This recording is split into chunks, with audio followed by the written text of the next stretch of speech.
Ki te whakamoimiti ki te atua, mō ngā manaakitanga me ngā āwhina ki a mātou. Nā rangatira mā, a tēnā koutou. Haere mai ki tau tātou whare, haere mai ki tau tātou hahi, St. Peter's on Willis. Nau mai, haere mai, piki mai, kaki mai. Nō reira, tēnā koutou, tēnā koutou, tēnā koutou katoa.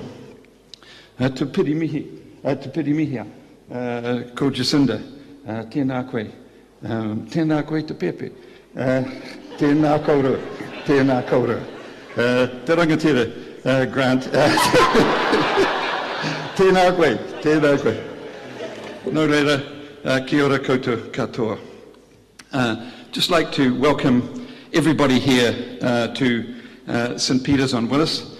This is the beginning of a series which we've called Ngā Kōrero on St. Peter's in Willis. There'll be 3 more later in the year, and we hope you'll be a part of it. It's our great pleasure to welcome the Prime Minister of New Zealand and the Minister of Finance today, and I'll be introducing them in a few minutes. My name's Charles Waldegrave. I work primarily at the Family Centre Social Policy Research Unit, but 3 of us became vicars of this place. I do 1 day a week, and the others do much more work and much more solid work than me. And I'd just like to introduce them. They're behind me. The Reverend Jean Malcolm and Archdeacon Stephen King. We're going to begin with a karakia from Jean and a prayer from Stephen.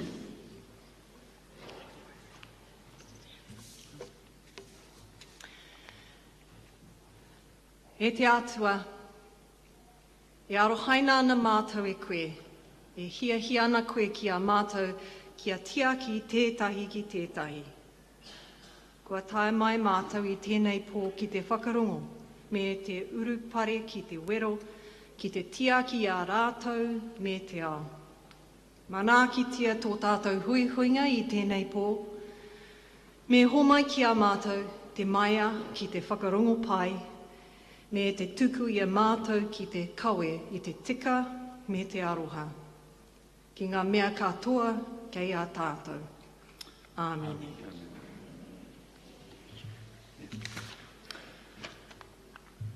Holy God, you love us and long for us to care for one another. We come tonight to listen and to respond to the challenge to care for each other and our world. Bless our gathering tonight and give us courage to listen deeply and commit ourselves to bring justice and aroha to all that we are part of. Amen. Just in the greetings, I forgot to greet our Bishop, Bishop Justin, so greetings to you, Bishop. A couple of practical notices. If any of you have got mobiles, could you please make sure they're turned off? In fact, I better make sure my own is turned off. So that we don't have any interruptions during the meeting. And if there is an earthquake, this building's been around since 1879, so the best thing to do is to drop, cover and hold and stay where you are. If there was a fire or anything, there are 3 exits. There's one there, there's one there, there's one out there, and the evacuation point and gathering point is where the old motorway is, just over the road there. I just want to say that you might have heard the bells ringing. The bellmaster here, Graham Michael Wills, composed a special bell ring for this occasion, and he's called it Jacinda.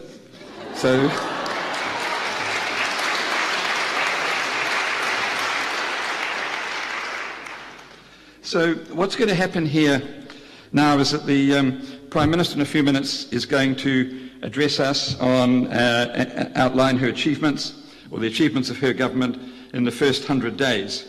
She'll then be interviewed by 3 well-known interviewers who I'll introduce a bit later on, and be questioned for about 3/4 of an hour or so. So that's really the format of the evening.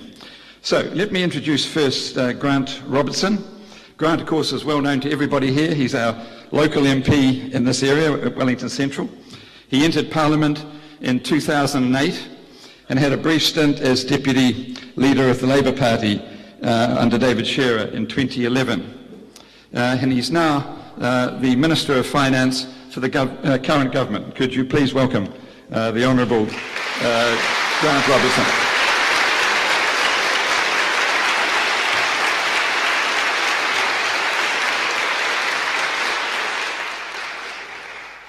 And Jacinda Ardern, of course, is our Prime Minister. She also entered Parliament in the same year, in 2008. She was a list MP. And it was only, it's very interesting, these dates, what occurred last year, actually. It was only in February last year, that's less than a year ago, that she won a by-election and became the member for Mount Albert. Now, women in Mount Albert who are members of Parliament seem to do pretty well in this country. And so she succeeded after another very famous woman who had that position. And it was in March, like a month after that, she became Deputy Leader of the Labour Party.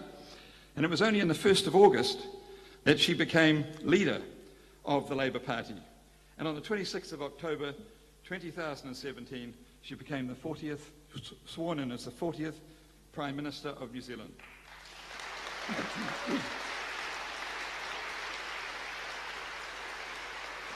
Please welcome the Right Honourable Jacinda Ardern to address us.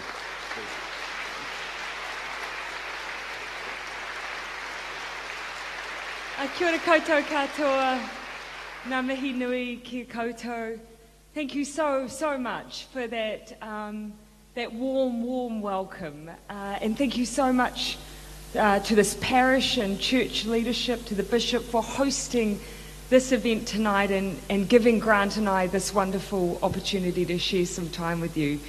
Especially my thanks to you, Charles, for the invitation. We started this conversation a long time ago, so thank you. And thank you for welcoming Pepe. Waru, as some have penned a nickname. Grant and I were just sharing a little inside joke on the stage because a little while ago, Family First put out a press statement welcoming the first child of myself and my partner, Grant Gayford. And of course then in the press statement they proceeded just to drop the Gayford and it was just Grant and I. I can clear up that rumour right now.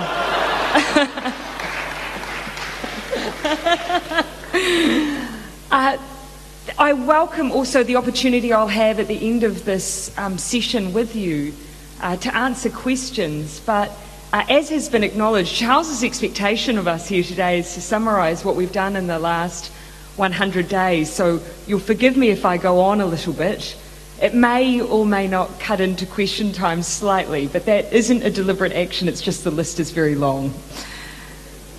Last week I was reading Papers, my latest, and it's fair to say my most consistent pastime these days, when my phone pinged. It was a colleague alerting me to a newspaper article in which a young boy by the name of Malachi, who had a list of serious and debilitating illnesses, had decided to write a bucket list. Now, the story in itself, which some of you may have seen, was incredibly moving, but it was the content of the bucket list that really struck me. Amongst the many selfless acts, like sewing a dress for his mother and sitting among heroes at his local RSA, were Malachi's thoughts on politics. He liked two of the things that we had done in our first 100 days. Our families package, because it would help kids who didn't have lunch, and the mental health inquiry because of what he had seen on his many hospital visits. Malachi is just 12 years old. Now today I've been asked to talk to you about the conclusion of our 100 days in office and where we're going next. But long lists of policy often leave out an important feature, the why. Malachi seems to have picked up on that. It is the why that drives individual politicians. It's what motivates your policy agenda. It's what dictates what kind of government you are going to be. So today, I won't be delivering a State of the Nation speech. In my view, we spent a couple of months last year canvassing all of that in quite a public way. It was a brutal event called the 2017 general election. Worked out okay in the end.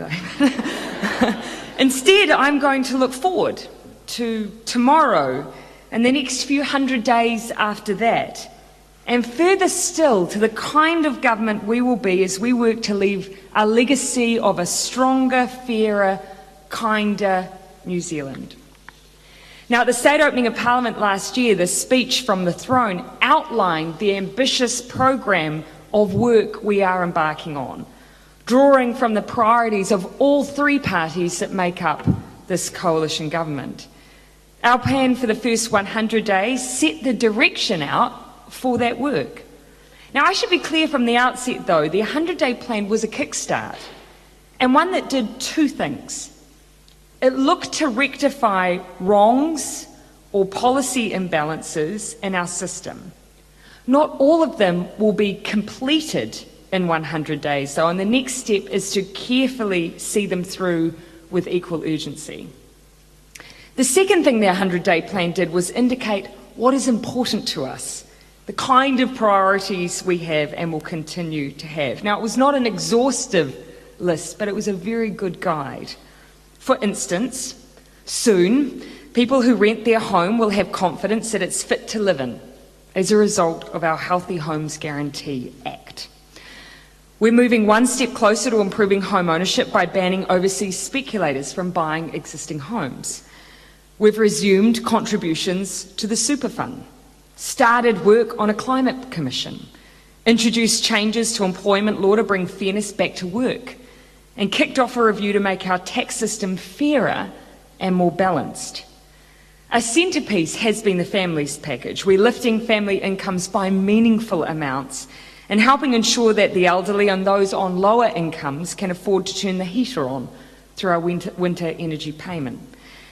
And we've probably made the biggest change to our education system in decades by making the first year of post-secondary education free, and by finally acknowledging that a successful economy is one that invests in its people. I was reminded of this in Whangarei recently when a woman told me how her husband was helping supervise end-of-year exams with students from the local kura. He asked a girl who just finished her exam what she was up to next year. She smiled and told him she was off to university. She could afford to now, she said, because of our policy. In our first 100 days, we have also, though, taken on challenging issues by setting up inquiries, for instance, into the mental health system and addiction services in New Zealand, but also into abuse in state care. We must face up to what was done in the name of the government and learn from the past so no one is treated like that again. Today I also opened the Pike Recovery Agency. Labour, New Zealand First and the Greens promised to do all we could to give the families of miners justice and certainty. It's about doing what's right, not necessarily what's easy. Now, taken as a whole, each of these 100-day priorities doesn't just show where we have been, they show where we are going. That we want to see genuine transformation in the way that we both create and the way that we share our prosperity. That we believe we can build thriving regions again. That we need to move beyond the branding and genuinely become a clean, green, carbon neutral New Zealand. That we do all we can, we do well, when we look after our people. This means a country where everyone is earning, learning, caring, or volunteering, because when they're doing one of those things, they're not isolated and our communities are stronger. That when your basic needs are met, you have decent health services, a roof over your head, and feel safe in your community. That is when you thrive. And finally, that we can and we should aspire to be the best place in the world to be a child.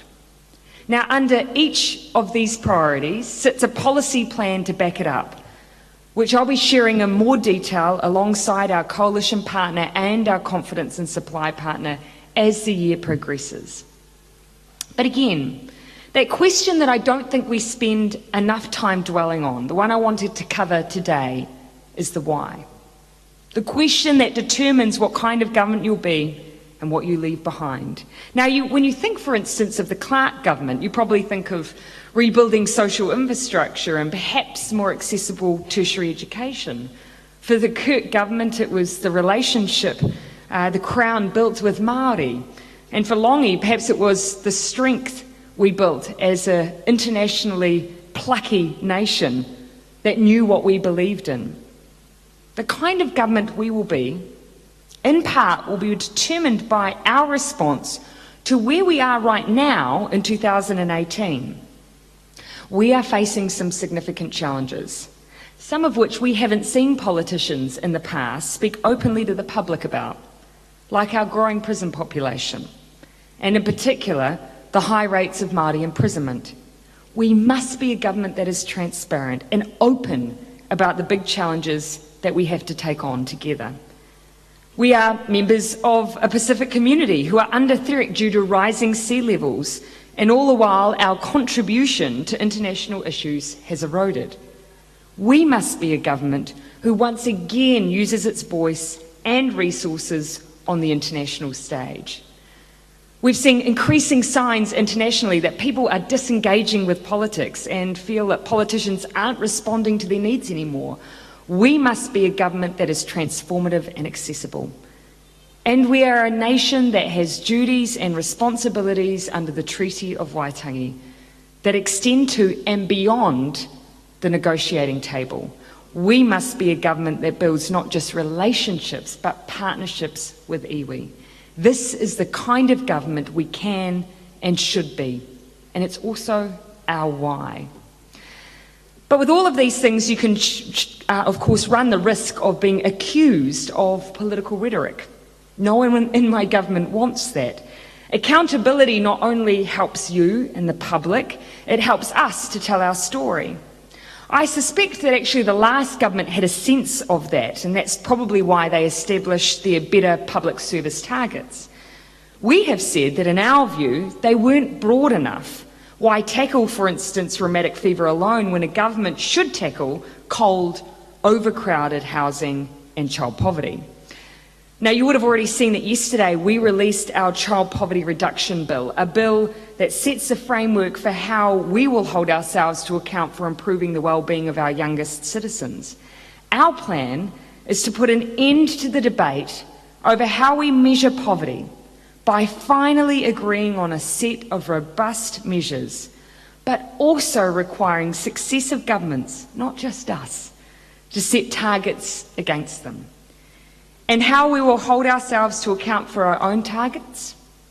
By giving the power and the tools to you. Every year we will be required to report on our progress, on what we have done for kids. You will know whether we have passed or failed. But we cannot look at passes and failures dispassionately when it involves kids. I've long said, I want New Zealand to be the best place in the world to be a child. Well, today, I want to tell you what world leading could look like. I want to share with you our targets for the next 10 years to reduce child poverty. You're about to hear it first. When it comes to our first measure, which is taken before housing costs, we plan to do something New Zealand hasn't managed before and reduce the proportion of children living in poverty from the current rate of 15% of kids to just 5%. That is 100,000 children. That is not the only measure. We're a nation in a housing crisis, and that means families living in housing stress and with less discretionary income. Roughly 20% of children are part of families that could be considered to be in poverty after their housing costs. Our goal is to halve that and get it down to 10%. That's not all either. While measuring family incomes is really important, we know that how families actually live week to week depends depends on more than just their income. So we'll also report on how many children are living in families in material hardship, which means they've told us they can't get to the doctor when they need, or heat their home properly, or get a decent meal on the table every day. We want to make a difference here too by halving the number of families in material hardship from about 13 to 15% down to just 7%. No one has made that kind of dent in child poverty in a 10-year period in New Zealand. No one. But we want to, and we will. If we successfully manage to achieve these goals, and we plan to, we will be amongst the best performing countries in the developed world. But we want to go a step further than child poverty measures. This is when the Minister of Finance's eyes widen. We want to introduce by 2019 a tool and a framework that will make the well-being of our people a measure of our economic success.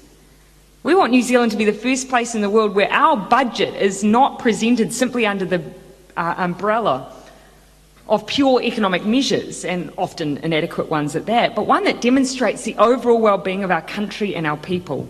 Now, till now, the country's economic progress is being measured solely by tracking GDP. But organisations like the OECD and IMF for a while now have urged countries to take a different view of what constitutes a successful economy, beyond a strong balance sheet and a strong economy, as important as they are. Finance Minister Grant Robertson and I want New Zealand to be the first to respond to that call. Grant has asked Treasury to accelerate a piece of work they've been doing on establishing a living standards framework. By budget 2019, we want to be the first country to assess bids for budget spending against new measures that determine not just GDP, but also are based on natural, social, human, and possibly cultural capital too. It will no longer be good enough to say a policy is successful because it increases GDP, if at the same time it also degrades the physical environment or drives down wages or fractures a community. Now, this is a really challenging piece of work for Treasury, but it aligns with the direction that this government wants to go. Now, of course, there will be much more to say on this in the near future. For now, though, I hope I have left you with a sense of the priorities of this government, where we are heading, but also the kind of government we ultimately want to be. It's not one that is trying to create a sense of who we are. Instead, we want to reflect back what we already believe to be true about ourselves. I'm looking forward to seeing that come to fruition over the next 3 years, and ultimately to checking in with Malachi to see if we've measured up. Kia ora koutou katoa.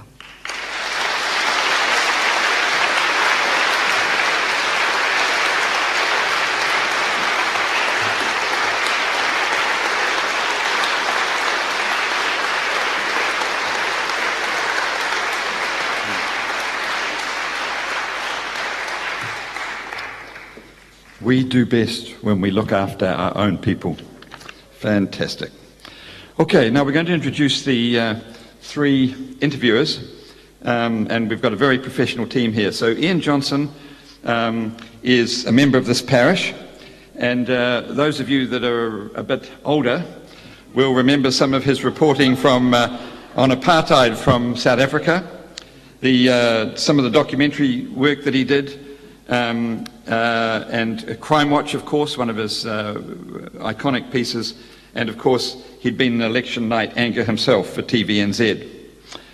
Heather Duplessis-Allen, I'm sure you'll recognise her from TV3, the current affairs show Story that she did with Duncan Garner. She's also a columnist at the Sunday Herald, and she's currently the morning host on News Talk ZB. And our third interviewer is Mark Sainsbury, who actually worked with Ian on Close-Up for many years, and then on Close-Up documentaries, and then, of course, hosted Close-Up himself after Holmes on TV1. And he has hosted 3 adjudicated election debates, and is currently a radio host for Morning Talk on Radio Live. Now that means that Heather and Mark actually are competing for audiences, but they've promised they're going to be nice to each other tonight. So let's welcome these three interviewers.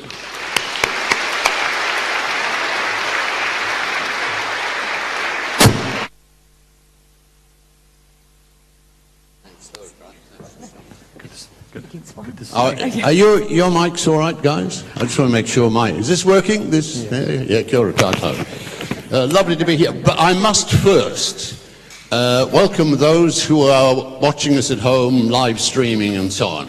It's been good so far, guys. Keep watching. It gets better. Well, no, I won't say that, but it's...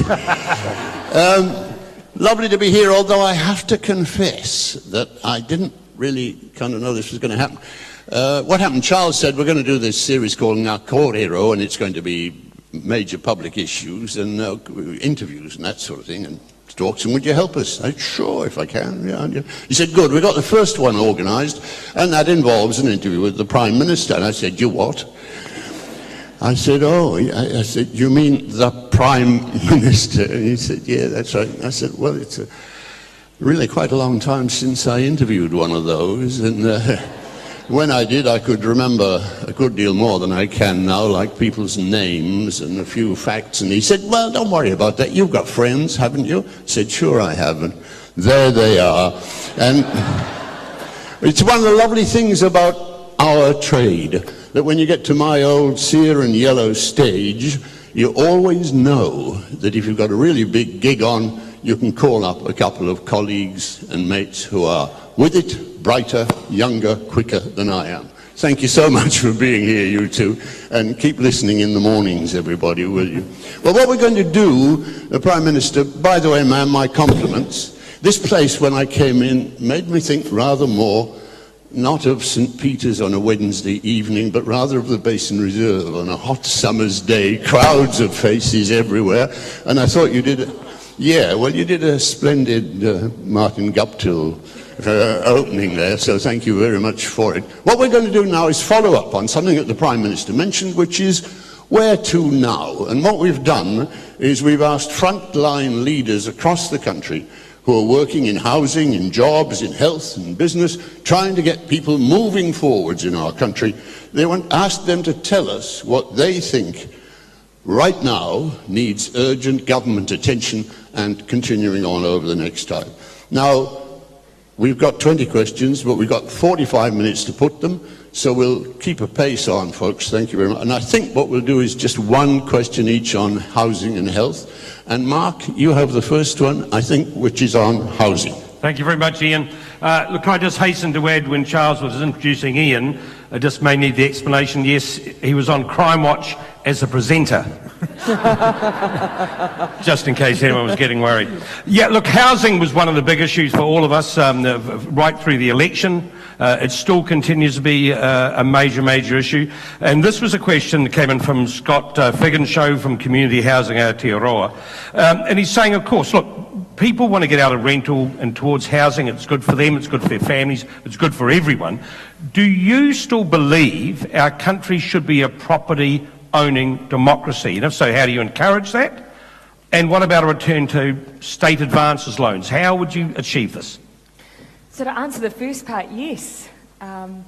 It's not something I believe New Zealand should give up on, this idea of home ownership. Home ownership will look different, though, than perhaps the kōrero dream that we've had in the past. You know, particularly as our cities develop, that's why we're looking for quality urban design, the ability to have moderate intensification where families can grow up and where we're building green spaces for kids. That means they don't grow up with vitamin D deficiency, which we have in Auckland now. So it will be different, but we should not give up on that. Now, the idea of how we bridge, because the ratio between people's incomes and the cost of housing, the gap is wide. We know that. That's why New Zealand ranks where it does on the affordability scale. So, in part, it's about addressing our low-wage economy. It's about bringing down the cost of housing. But it's also about what we do when we have a situation where people just can't simply afford the deposits that are required. Now, I have to say, this is where we have the benefit of things like our coalition agreement and our confidence in supply agreement, because those partners have said, look, we acknowledge your Kiwi Build program because that ultimately is about affordable housing, but what about building into that scheme rent to buy, shared equity? And we've said, absolutely, we are totally open to that. So yes, we want to do that as part of that package. We're really open to it. And we have even in the past bounced around other ideas in that space because we are so focused on home ownership. People have asked me about capitalisation of things like working for families. The one fly in the ointment there is so long as you have a shortage of supply, that doesn't necessarily, it can mean that housing prices just escalate as a result. So there's a careful balance there to be struck. First of all, can I apologise for my microphone? I have tiny ears, it turns out, and it just won't fit despite what I do. So if somebody wants to give me a hand who knows how to work the microphone, I'd appreciate it. Otherwise, I'm just going to keep holding it. The question, I just want to pick you up, Prime Minister, on what you said about supply. This is a question from Campbell Roberts, who is, of course, with the Salvation Army, and his question relates to Kiwi Build. Fantastic idea. But when are we going to see the first 10,000 homes? And we've, had a number of get-togethers of all the ministers that this affects, because we're trying to work across whole of government here, because it's a building and construction issue, housing minister issue, it's an education issue because we have a shortage in our workforce, and we've nutted through exactly that kind of timeline. We're hoping to have the first appropriation for Kiwi Build from July. That means it does take a little while to ramp up. We've always acknowledged that. Our goal is 100,000 over 10 years. It takes a while to scale. In the first few years, we get to about 16,000 over 3. So what we've said to each other is, it's not fast enough. So instead, we're looking at the same time what we can do on emergency housing, what we can do to work in partnership with social housing providers to get our homelessness down, the acute end of our crisis. And what we can do to hasten the build around Housing New Zealand houses. We've got a goal of at least building 1,000 houses there. So we're trying to plug the gap while we ramp up that program, because realistically it will take us a bit. So the question was, when will we get the first 10,000? So 16,000 within 3 years, but it ramps up to 100,000 over the 10.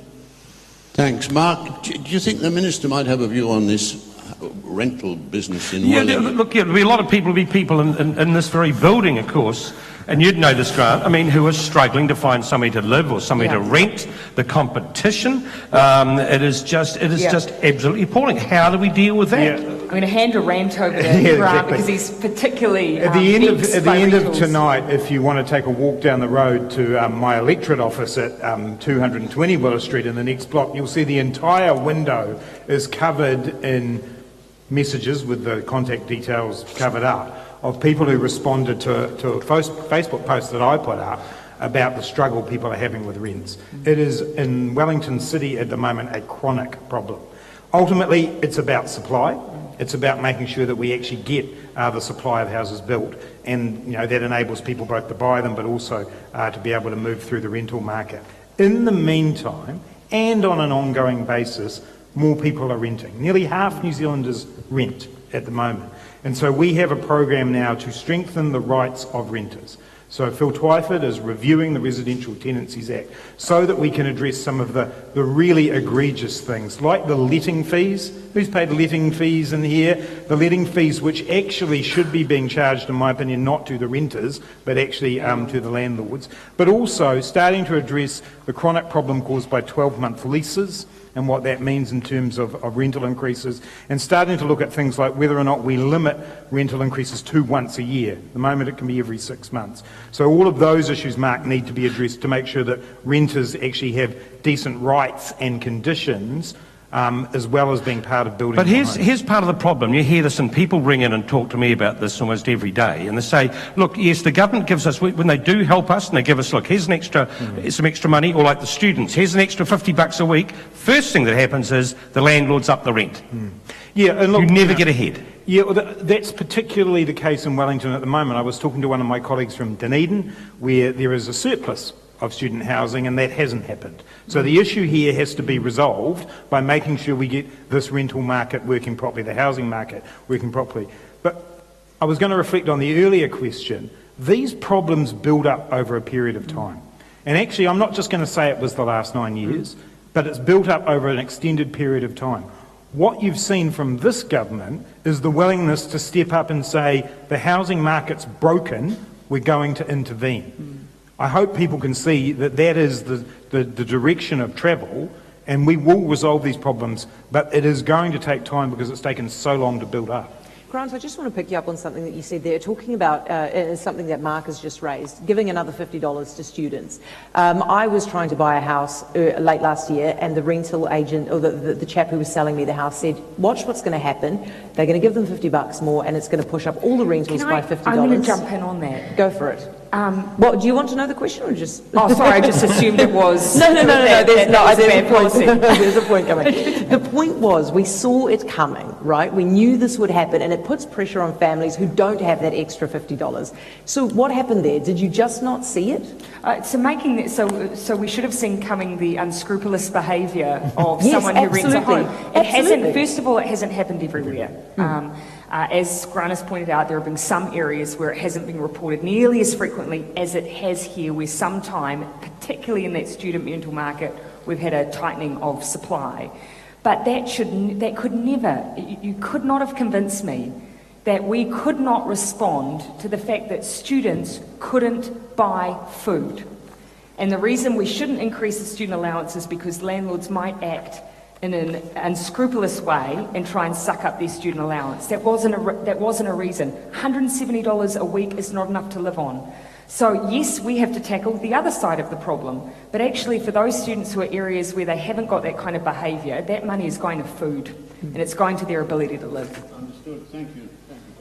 Mark, do you want to go to jobs, work, productivity? Yeah, look, I think, you would agree that you have these tandem goals. You want better work conditions. Everyone would like to see that happen. You also want to see increased productivity. Kim Campbell from the Employers and Manufacturers Association wants to know, how can you do that, Grant, when you can't even agree on meaningful measures for either? For productivity? You can't. He's saying they can't. No one can agree on meaningful measures of the goals of better work conditions or on increased productivity. Well, no, I just don't agree with Kim on that. I mean, the two things go together, and I think this is one of the issues that unfortunately has pervaded employment relations in the last 9 years. If we actually give people good conditions of work, if we support collective bargaining, if we actually make sure people get meal and rest breaks, these aren't radical notions. These are actually going to be part of lifting productivity. And I just really encourage all representatives of groups like the one I've had this conversation with, Kim Campbell, to look around at some of the models that are developing where, in New Zealand's an example, the high performance engagement model, where they actually involve their workforce in how to lift productivity. And amazingly enough, it works because the people on the floor and at the coalface know what's going to improve productivity in their businesses. I don't think we would ever shy away from trying to ensure that there is fairness in our workplaces. And one of the things that's happened again over an extended period in New Zealand is that the share of wealth in New Zealand that working people have had has dropped away. Our goal is to change that. Our goal is to make sure those people do have the money and the resources that they need to live on and a fair reward for the work they do. I think the two things go together, so I just reject that. Thank you. Heather, do you want to go one of your environment questions? Yeah, sure. Now, this is a question from Jonathan Boston, who's at the School of Government in Victoria University, and this is for you, Prime Minister. Our country has 4,200 water catchments. Even if we started cleaning them up now, it's going to take us years to finish the job. So what will your government do immediately and in the longer term to clean up the freshwater catchments? He's right. It will take years, and it's taken years to get to this point, and it's been a cumulative effect over time that's led us now to, for instance, 29% of our waterways not being suitable for swimming. Now, I'm sure everyone would agree that that's something that we should all strive to resolve. The how comes in a couple of parts, and to a certain degree, of course, we've focused on what are the rules we set around this. We have a national policy statement on freshwater that actually isn't really strong enough on sedimentation and nitrates, so lifting our sights on that will make a difference. Working alongside our farming community to make sure that we have fencing along our waterways and supporting them to put that in place. But also acknowledging that further intensification or further conversion is actually unsustainable, and putting in place a decision-making process that allows us to look at the environmental impacts of further intensification and changing use of our land. Not many farmers here, Minister, and they're going to be a redoubtable and probably are questioning opponent in that sort of area. But you know, interestingly, I was having a conversation with someone who had worked in this sector for some time, and they acknowledged that there are some parts of New Zealand which have been converted into farming without necessarily taking into account whether that's the best land use. And of course, we're all rational actors, and so we take into account our costs and our benefits, and if you're not fully factoring in your environmental costs, you are going to make land use decisions that might not make sense. It's about actually standing back and saying, well, here's our environmental cost, and perhaps this subsidised irrigation scheme also isn't allowing us to factor in the true cost, and start making those rational decisions on land use. And a lot of farmers would agree with that. Thank you. Mark. We're going to get on to health, and a lot of people would applaud the mental health inquiry, but you walk around this city, you walk around Auckland, you see people on the streets every day who are just somehow washed up from a system that can't provide the facilities that are needed. Sean Robinson from the Mental Health Foundation says in 10 years the demand for mental health services has gone up 75%, but as usual, funding has dropped. So how, I suppose in some ways it's a question for both of you, as to how you provide long-term secure funding for mental health.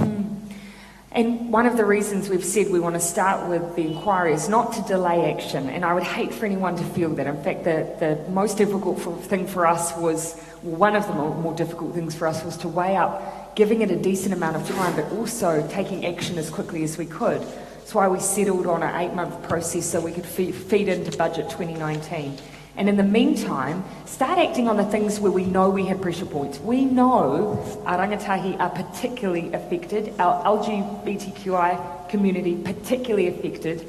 We already know what might make a difference to improve their mental health and well-being, particularly with support of health services in schools. So let's start investing in that early.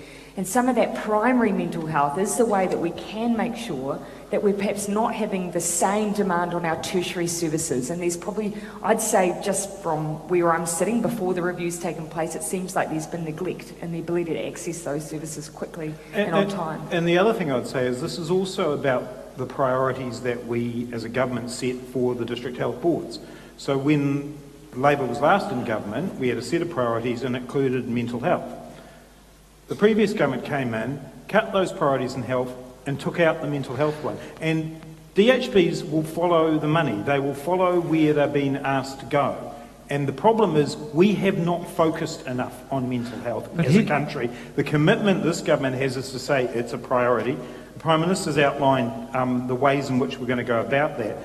But unless we give that direction, we won't see the change. But here's the difference problem that we're now making. You changed that priority, and a lot of people applaud it. Yes, it's put more of that budget into mental health. It's got to come off something else. Who sits there tax cuts and says, you know, you're not going to have this? Because I would imagine there would be demands on you from every issue that we talk about here this evening is going to involve, we need you to spend more money. Absolutely right, and it's about priorities. And in fact, that was what the entire election campaign was about. It was about priorities, and we brazenly stood in front of the country and said we're not going to put money into tax cuts because we saw other priorities, and we flagged health and education as two of those significant priorities. The second point is we talk a lot about investing to save.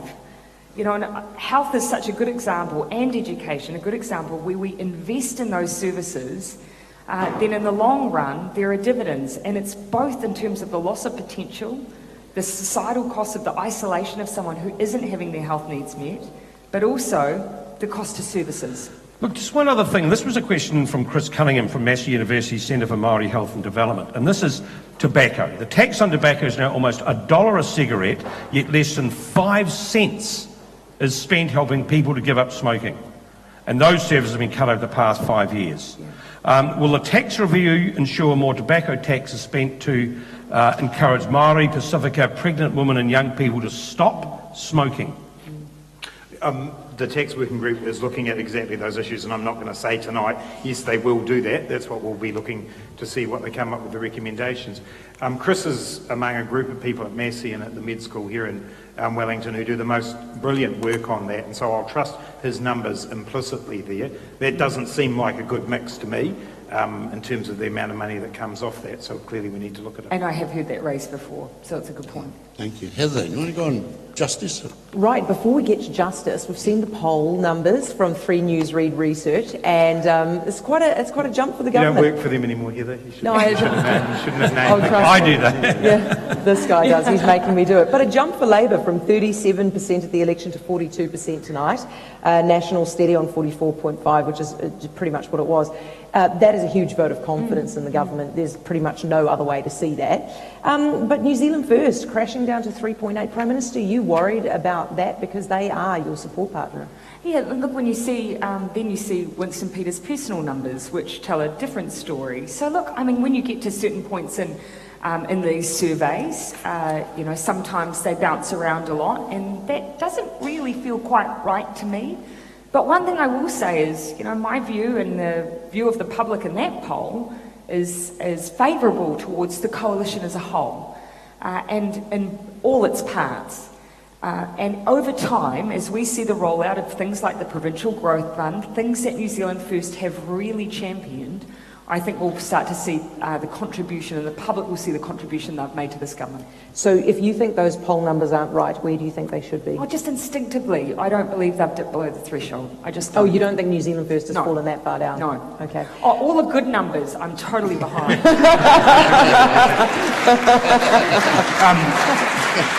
The Prime Minister might be a bit modest. Would you like to tell us what's happened with the preferred PM ratings? Have you got those numbers? You're up, Grant.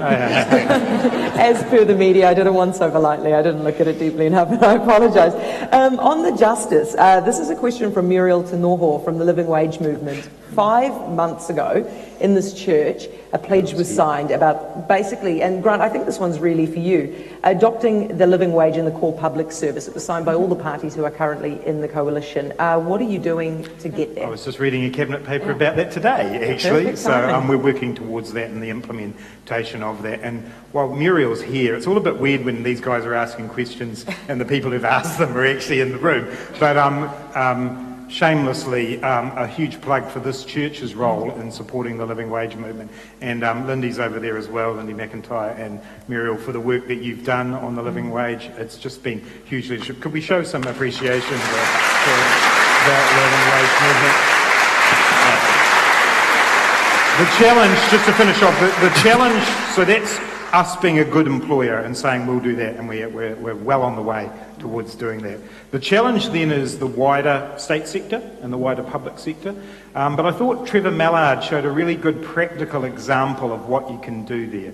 One of the issues that as parliamentarians, certainly in the Labour Party, we've felt really badly about is how the people who work in our building are paid. And Trevor, who gets to run the budget for that now that he's the Speaker, has now just made them a living wage employer for that over the next couple of years. And he's done it by looking at some other expenditure and saying, actually, paying our workers properly is a higher priority within the budget of that government agency. So our challenge is now to work with the rest of the state sector and help lift wages that way. I think you can be sure they'll keep snapping at your heels. Prime Minister, I just want to ask you something, because this is a current issue. At the moment, we've got 2 bills coming out before the House on medical marijuana. Yeah. And one of the criticisms, to be fair, and it relates to your coalition partner, is that you had to water down the bill you promised to bring in because you couldn't get the support from New Zealand First. And talking to Max Abbott from the formerly the Mental Health Foundation today, he's saying, look, this is crazy. It's not going to do what you'd promised to do and what you wanted to do. Is this the reality of politics? That you have to compromise? And if so, does that mean there's going to be compromise ahead on all sorts of issues? Look, what we have done with the bill, and I think first it's important to acknowledge what the bill actually achieves. It does improve access.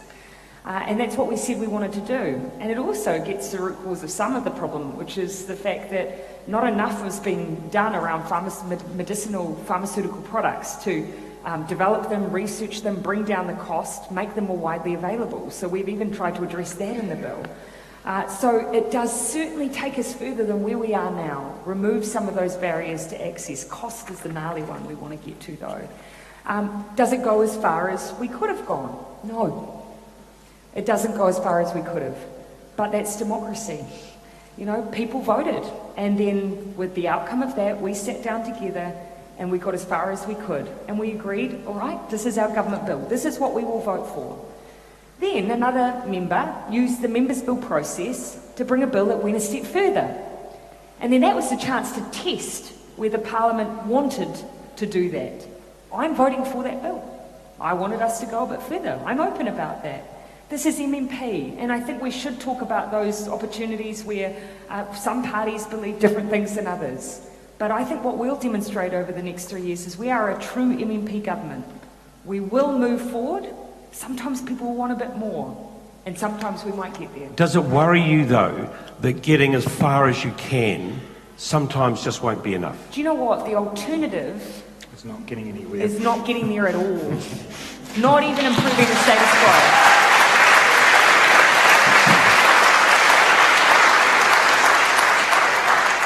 Do you want to pick up on the wealth gap, or? Well, that's right. So we've just had the World Economic Forum in Davos, and it was highlighting income and wealth inequality. Oxfam recently reported that the wealth gap in our country has increased last year. So how is your government, this is in Paul Barber actually from the Council of Christian Social Services, he wants to know, how is your government, through the 100-day plan and beyond, going to reduce inequality in income and wealth in this country? Would you want? Well, I presume you.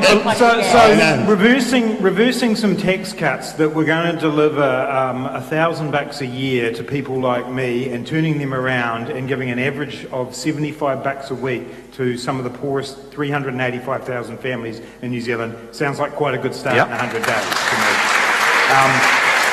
But ultimately, it's a suite of things, and you know, I was going to interrupt before, but I thought, not, because it's the Prime Minister. But it doesn't stop you at camera.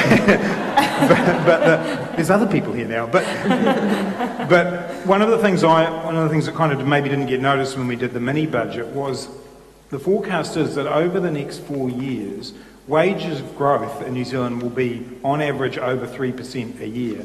But one of the really important things is it'll outstrip house price growth for the first time in more than a decade. So we'll start to close some of these gaps that are in society.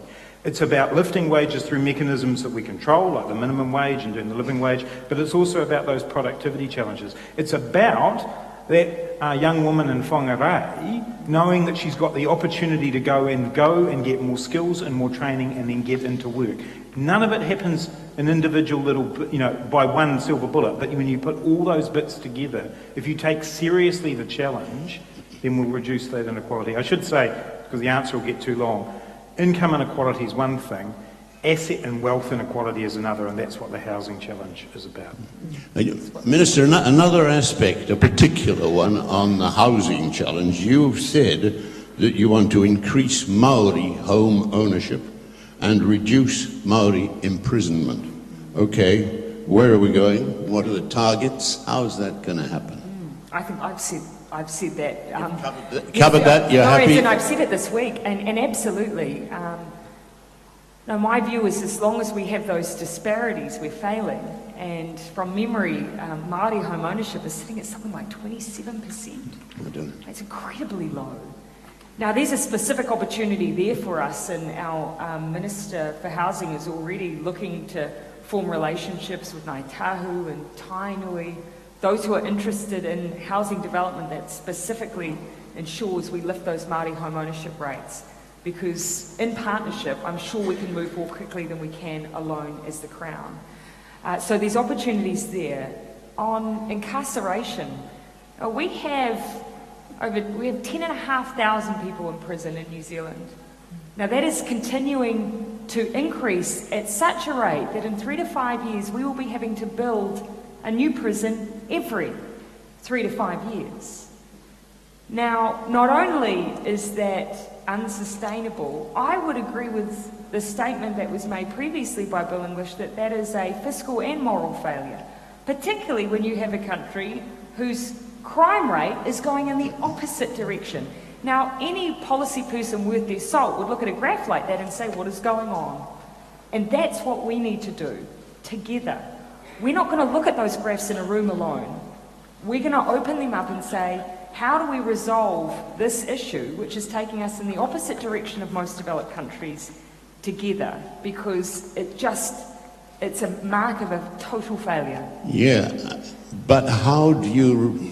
It takes years to reform a judicial system which is locked into Pākehā values. Some of it's about remand. Some of it's about the fact that I have sat in a parole board hearing where someone has been ready for a release and parole board hasn't let them go because they could not find housing for them. There will be multitude of cases where we're keeping people longer than is required in the most expensive housing in this country because we don't have housing. So this is where we see the connection between all of these issues. But as you say, it is complex, but some of them we should be dealing with now. Minister, can we, just going on about funds and distribution and the like, you laid great stress on regional development, you're very key. Can you give us a couple of regions in our country where people can positively expect during your term that there are going to be better job chances, higher income, more public and private services, and describe how your policies on regional development are going to bring that about? I'd certainly like to see those attributes in all regions, but the Minister of Regional Economic Development's already said that priority regions like the far north of New Zealand, the east coast of the North Island, the west coast of the South Island, Manawatu, Wanganui, these are the places where unemployment is disproportionately high. A number of the other measures are. So they will be regions that we will target. It's about getting alongside those communities to develop up what they're good at and what will help grow jobs in those particular areas. So in the far north, it is talking about areas like forestry, horticulture. Again, over in Gisborne, we went to the election with a commitment there to partner to build a wood processing plant, because the last thing we want to see is raw logs leaving those regions for someone else to make the money out of processing them and the jobs that come with that. Opportunities abound all over New Zealand if the government's willing to be an active partner. The thing we want to avoid is what's happened before in regional development, whereas someone from Wellington, no offence to any of the MB staff who are no doubt in the room, that someone from Wellington comes along and says, this is the answer. That won't work. It'll only work when it's driven out of the regions. This is something that our coalition partner has brought to the table, but it's something that's shared across the board. And, the synergies between the three parties are great. We've also got another growth fund that's about green investment, and that'll happen in the regions as well. And that's actually looking for low carbon industries and transformational technology. So, we want a just transition to a low carbon economy where those regions can thrive. I do not subscribe to the whole zombie town view. Every region and town in New Zealand has great opportunity. Thank you. Good luck with that. We've got a quarter of an hour. Another question each. Yeah, look, I was just listening, Grant. I mean, I can remember, I spent a bit of time at Parliament covering politics over the years, and it's almost like, and no disrespect, but you hear things that's almost on rotate. I don't know how many times I've heard people say, look at the logs leaving the country, let's turn them into something and make it fantastic.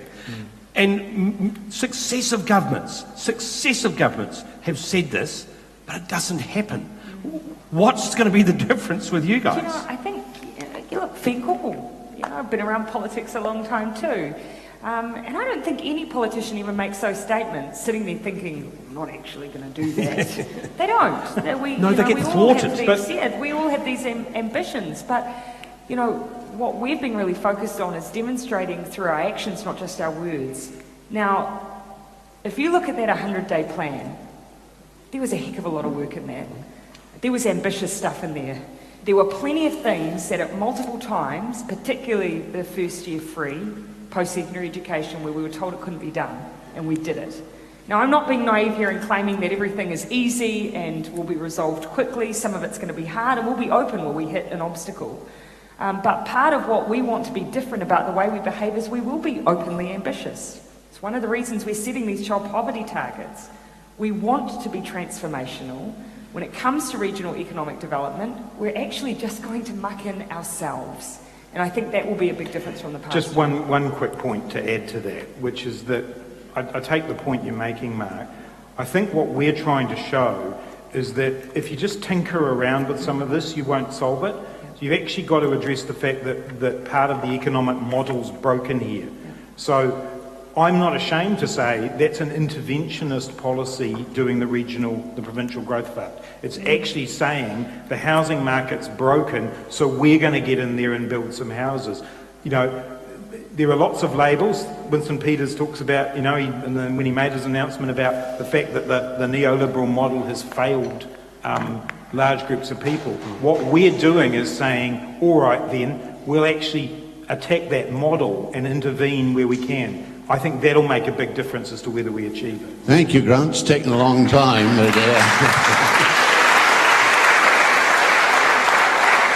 Heather, have you got one? Now, Grant, you and I have talked about this before, and so I want to talk about it again because I think it's a fantastic idea. This is the Living Standards Framework, which is basically where instead of just measuring the wealth of the country and how wealthy it's becoming, we look at other key indicators, like are people happy? Are they living in safe environments? Are they having good lives? Critics of that will say we're taking our eyes off the priority, which is to make this country wealthier. What do you say to that? Well, no, we're not. But what's wealth? What's success? You can have an awful, you know, you could be a family with 2 incomes coming in and have a lot of money, but if your kids are unwell or unhappy, if the property that you live on is poisoning a stream, is that success? Is that real wealth? It's time that we started looking at a broader definition of that. I'm the Minister of Finance. I have to be responsible with the country's money, and I have to report against how we're going in terms of the amount of money we get and debt and all of that. But that's not sufficient for me to say we're a success. And so I want to measure, and the Prime Minister said this in her opening remarks, we want to measure our success at budget time around these wider indicators. And we want to do that at both ends of the process, both in terms of deciding what it is we do and then whether we've succeeded in doing it. In terms of doing this through a budget framework, no one else in the world's doing this yet. But we think it's a great opportunity for us to be, as Jacinda said, the kind of country that values things more broadly. You know, the classic accountant's view, you know, knowing the cost of everything and the value of nothing. This is the opposite of that, this framework. And we want to put to bed this notion that a progressive government cannot be a good economic manager.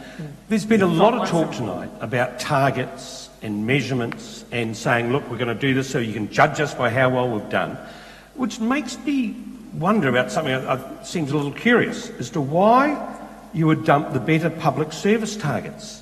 Here was the very thing, you think, transparency and measurements within the public service, and you're getting rid of them where you're bringing in targets and measurements for everything else. Yeah, well, look, that doesn't mean, I mean, BPS targets, most recent ones, there were 10 of them. Now let's take, I use rheumatic fever as a bit of an example. That one actually got dumped, but that's the kind of thing where actually we were mostly measuring the symptom of a wider problem. So what we're saying is let's get to the wider problem. Yeah. No one's disagreeing we want to reduce down rheumatic fever. It's a disease of poverty, so no one's disagreeing there. Let's take a more recent one though. There was one to reduce preventable hospitalisations for kids. Of course, again, something you'd absolutely aspire to reduce, but let's be honest about why kids are in there. Mostly respiratory diseases and infectious skin diseases. Again, damp, overcrowded housing. Those kids were going into hospital and often, unless the DHB took a stand, being released back to the same home that was making them sick. Now, my concern is you set a target like that and if you're not careful, a DHB might be inclined to just try and stop hospitalising kids because it gets your numbers down, and none of it. The hospital isn't in control of what's happening with the house. So let's actually focus on the thing that makes the difference. So when it comes to saying, look, let's measure where we're going and see what our numbers are like, all for it. Targets, all for a bit of that too, absolutely. Those ones, that's what I question. And I bet Bill English would have been surprised if I stood up and announced that I was adopting every one of his 10 targets and not doing something differently ourselves. Of course, we've got different ideas. Just one, sorry, no, go on, wrap it up. One last thing, because you mentioned Bill English. Today he was at the Chamber of Commerce for his, effectively, his State of the Nation. I watched Donald Trump do a State of the Union before I came here, which he did in the House of I mean, Congress. you think he would have checked our calendars first, so we didn't have that clash. Here are you in a small church in the middle of... I think it's fantastic. I thought mine's full. This is a huge church. But I'm just interested why you chose to do that here. Charles invited me. Do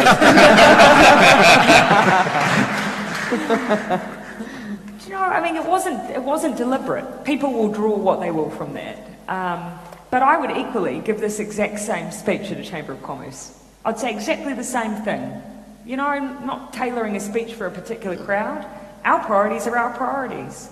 And what we absolutely believe is we have the ability to have a strong, stable, growing economy, but where our people and our environment do better. That's what we're seeking. Sure. Thank you. I want you, and I know you want to as well, do that again in just a moment when we give them our thanks. Before we do that, can I just thank these three in particular, these two for frontliners, and Charles for having the idea and pushing it all through and making it happen. Thank you.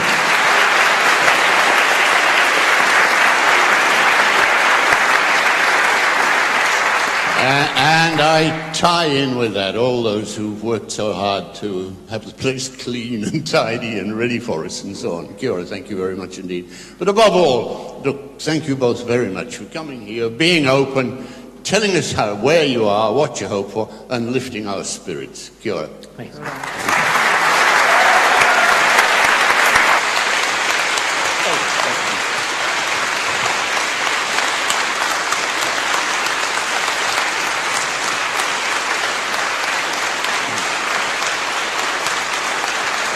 Just wave it out.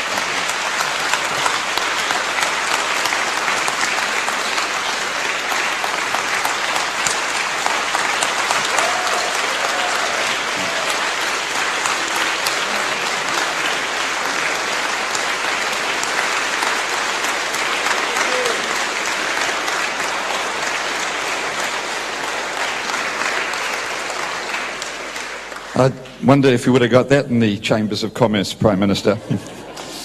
Look, there's just a couple of things we need to announce before we finish. I didn't mention at the beginning that this was all being live streamed, and I just want to greet all the people who've been watching it live streamed, and particularly St Andrew's Presbyterian Church on the terrace, who've taken a lot of the crowd there. But for people throughout the country, greetings to all of you, and I hope you've enjoyed it. I'm sure you will have. There's been, you might have noticed when you came in, little boxes for collection. I just want to assure you that this is not, none of this money goes to the ordinary working of the church. It's simply to defray costs here. In the unlikely case that there's some left over, it will be for the rest of the series. That's all it will be for. And if you want to contribute, we'd appreciate it.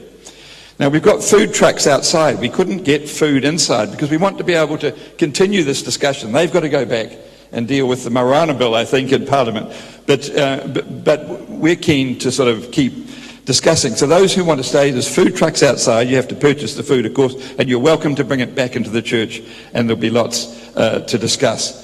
Please remember and watch out for Ngā Kōrero on St. Peter's and Willis. There's going to be 3 other series, and they're going to be pumped just like this one is. And we really want to get discussion going in this city, the capital city, and get it out around the country.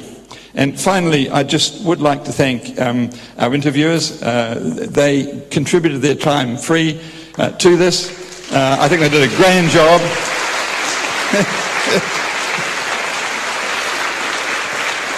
And they've been really good to work with in preparation. And most of all, we just want to thank the Honourable Grant Robertson and the Right Honourable Jacinda and Grant for sharing so openly and for lifting people's spirits with some really great inspirational targets, and for a country that's going to look at both social, environmental and economic targets and put them all together. So thank you very much.